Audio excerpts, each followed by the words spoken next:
Hi and welcome to Jessie James Beads. Let's dive on into the September 2025 Magical Mystery Bead Box.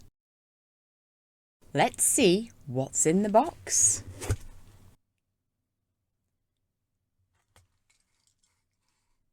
Frankenstein.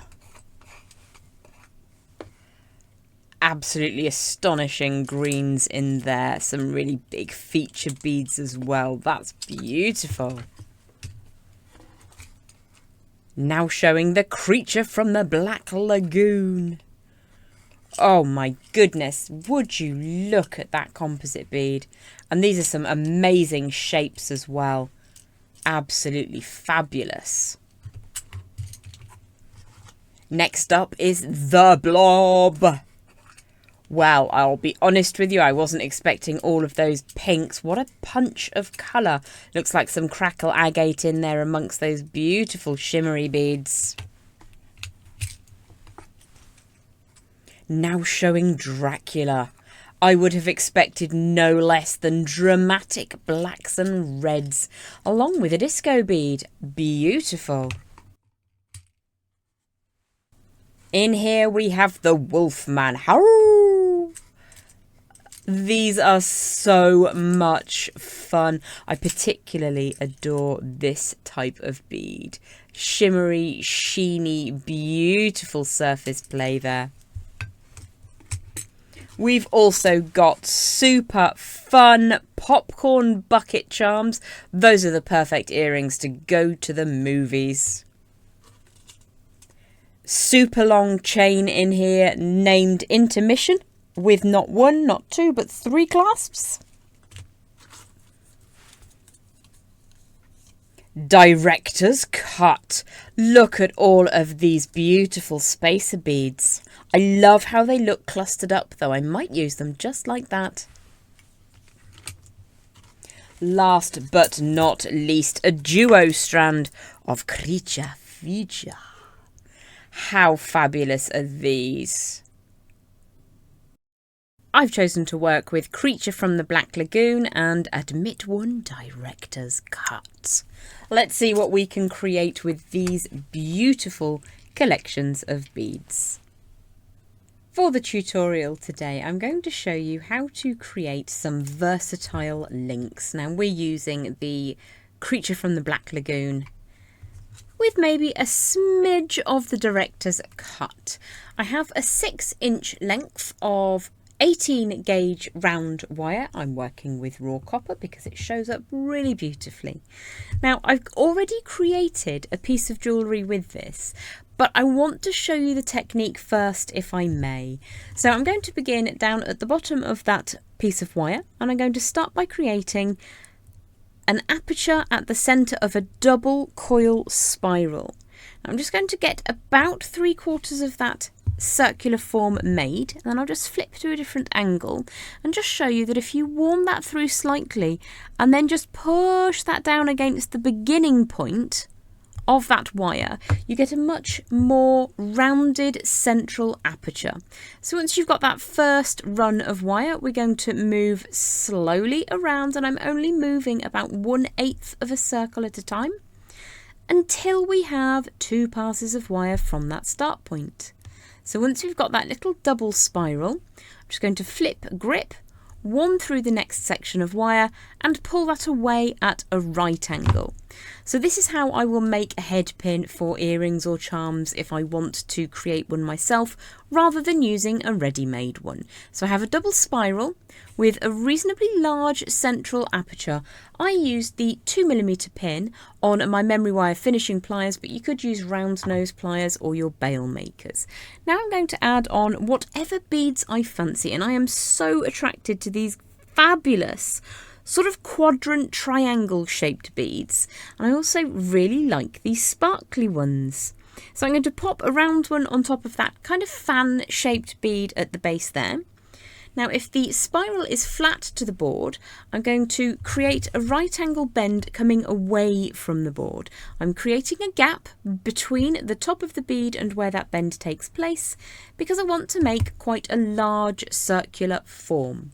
So I'm going to now use the 4mm pin on my memory wire finishing pliers to create a round form which crosses back over the core wire. I haven't drawn that particularly tightly round the pin. I actually want that to be a little bit loose, and if it's come up a bit tight you can just push very gently and open that out. We need a good size just there.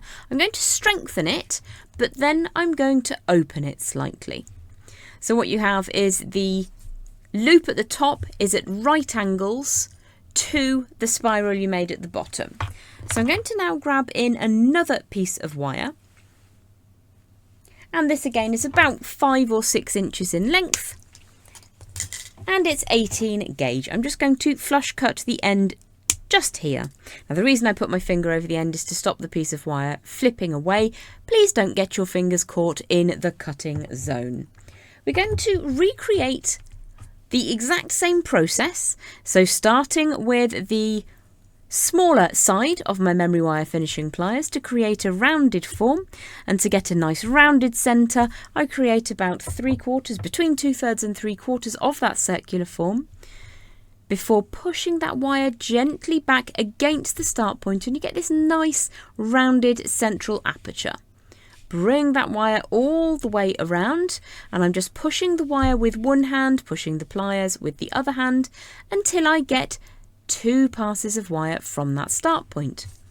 Flip the wire out to the other side, give it a little warm, and then bring that up. So give that a quick smooth to make it nice and straight. I'm going to use now one of the lovely oval glass pads. Slide that down to the base against that little double spiral. And then I'm going to use one of these beautiful magical bubble-like beads up at the top. And the process is exactly the same.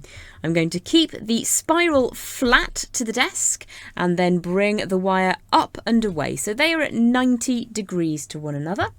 And then going to create a nice, generous, rounded form up at the top. So let's rotate that wire all the way around until you get that roundish shape.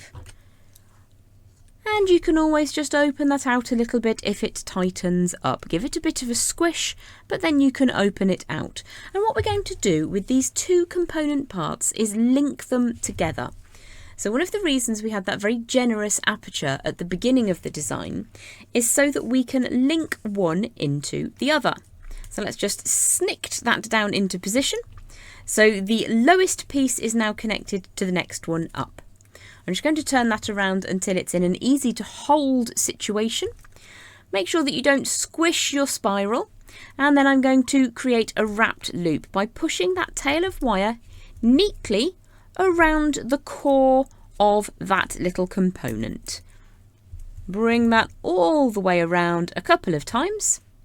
And then what I'm going to do is to see, I don't want my beads to be pushed down hard because these are glass beads, I don't want any pressure on them. But what I'm going to do is just take a look and see if I can get a little bit more of a rotation here. Trim away that excess with a tiny smidge of wire left, because what you can then do is just push that down into position. Now do be mindful that you don't crush your beads, so take your time and make sure any pressure you're applying goes onto the wire and not onto that bead. So we have created a little sealed unit down here. So that's my lowest link in this versatile link chain. So if I just leave that alone for a second, it will hang beautifully because you always have right angles.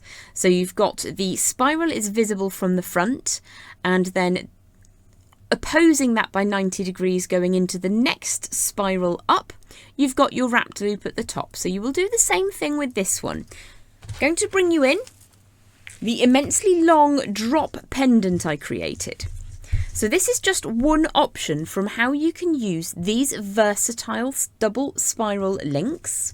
You can create the most amazing long earrings or pendants, or if you're canny, you can turn this into a charm Up at the top, what you can do is add in one of those included lobster clasps, and also, if you want to, you can turn it into a bracelet, because what I found is that these generously proportioned lobster clasps will fit perfectly into that spiral. So you can create a chain, necklace, bracelet length, whatever makes you happy, utilising these really handy, versatile links to create all kinds of jewellery.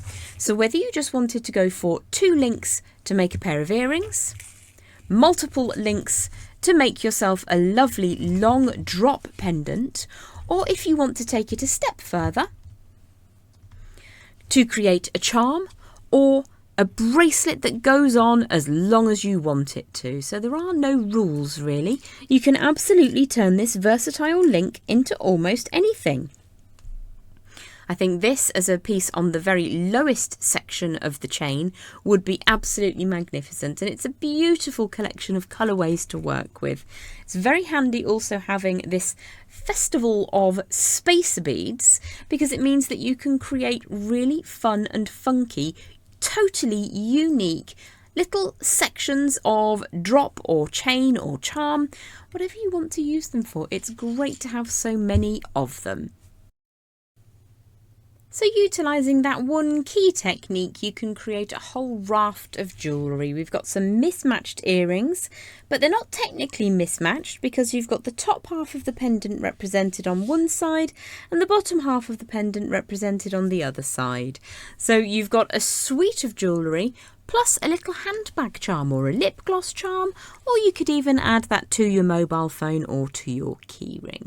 So it's a really cute and very versatile technique which doesn't take very long to get the hang of. Thanks so much for watching us here at Jessie James Beads. My name is Jem and I look forward to seeing you very, very soon. Bye for now.